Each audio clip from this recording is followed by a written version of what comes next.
The term nutrient density has gained quite a bit of popularity recently. So in this video, I want to explain to you what it means, how you can apply it to your diet, and which foods are most nutrient dense. Let's start with the formal definition. Nutrient density identifies the proportion of nutrients in foods, usually when measured against calories. So in this context, nutrient density means how much of a certain nutrient you get in relationship to how many calories the food has. Of course, the more nutrients you get for fewer calories, the better.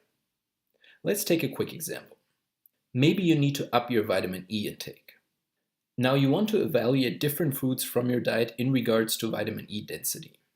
You see that a slice of white bread will give you around 100 micrograms of vitamin E, which is very little, while still adding 80 calories to your calorie balance. A slice of whole wheat bread, on the other hand, will give you between 250 and 500 micrograms of vitamin E, for roughly the same amount of calories. So obviously you would choose the whole wheat bread. You can look at it this way. By consuming mostly nutrient-dense foods, you get lots of nutrients while spending less in terms of calories. On average, whole unprocessed foods tend to be most nutrient-dense, while highly processed foods loaded with sugar tend to be least nutrient-dense.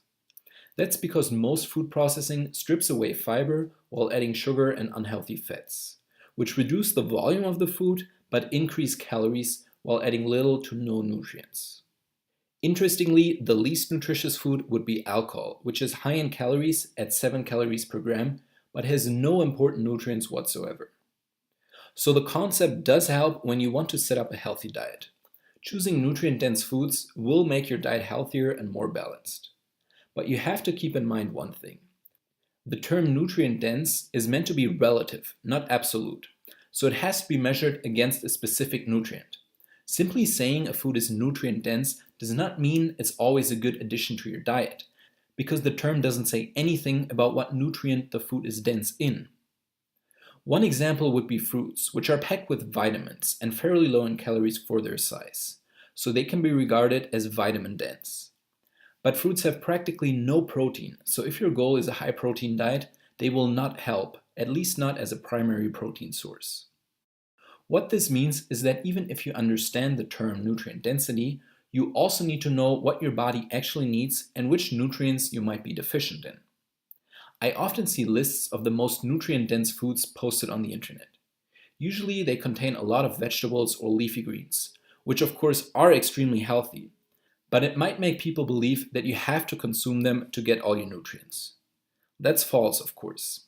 There are countless foods you can use to fulfill your nutrient requirements, and which specific food is healthy for you might be totally different from someone else.